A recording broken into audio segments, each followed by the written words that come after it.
What is good, Warheads? Warstu here with a video on Marvel Avengers 4. So who is the biggest threat to Thanos? Well, believe it or not, it's not who you think it is. It's not Gamora. It's not the world's strongest Avenger. It's not Captain America.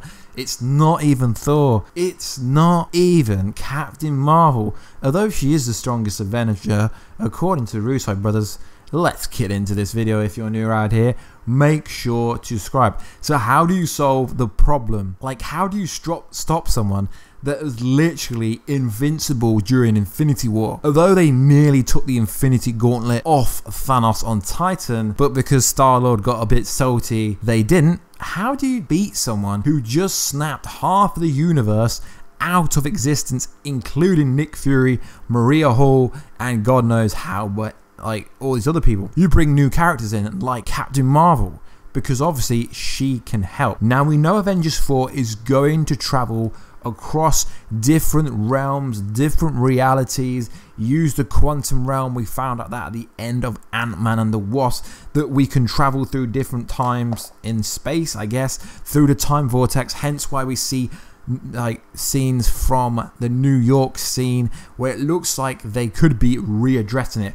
But who is going to stop Thanos? Has it been staring us all in the face? Well, the directors and writers have commentary for the Infinity War home entertainment packages that is coming out. Not the least the fact that Thanos and the Infinity Stones were badly damaged at the end of the movie before Thor threw his new Stormbreaker and missed. So what actually happened during the snap? Did it drain all the power out of the Infinity Gauntlet? So they revealed some pretty cool information. So Tony and Thanos are two sides of an epic story, which is kinda the same. So according to director Joe Russo, there is an interesting parallel between Thanos and Tony. They are both aware of something from an early point and constantly having to deal with being smarter. Thanos is a virtuistic as much as Tony Stark.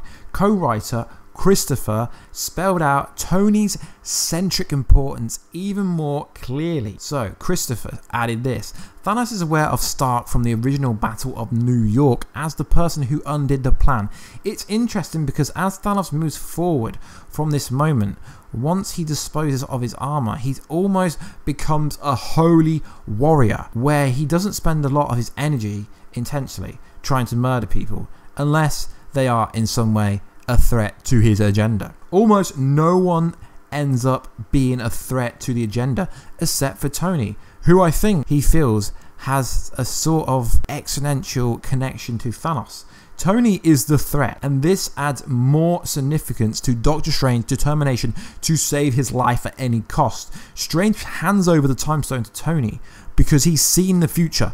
He's seen 14,656,000, I believe it was, where Tony is key to defeating Thanos. Of course, nothing will be easy or without cost. Robert Downey Jr. is likely to leave the Marvel Cinematic Universe after Avengers 4, leaving fans to speculate, will Tony pay the ultimate price? I've speculated multiple times that I think Iron Man could leave the MCU, as we already know Chris Evans, who plays Captain America, will be leaving the MCU. Is he already on borrowed time? After Thanos inflicted terrible injuries on him, he left him for dead on Titan. If Thanos and Tony are both so unwittingly connected somehow, are they both going to leave the MCU at the same time? Maybe, you don't know. Because obviously they can't kill Thanos off, it'd be stupid for them to do it, but they need to leave him on the back burner for a very long time.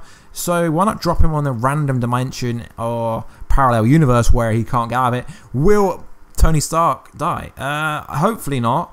I don't know, he could die. I've speculated many times Iron Man dies confirmed, because realistically he could. He started everything, so he has to be the biggest threat to Thanos.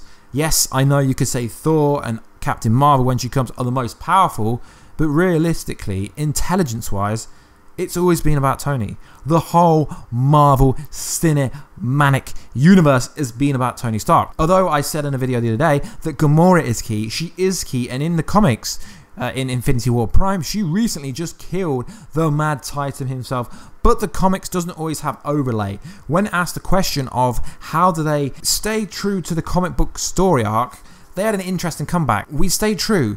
We just like to make a new story. So they use parts of what happened in the comics, but twist it, flip it on its head, so the audience doesn't know what's coming.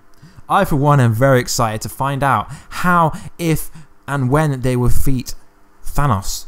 And is another villain going to turn up? Now with the Fox deal going through, it could go through, is Galactus going to turn up? No, guys, I'm just forecasting. I'm just spitballing.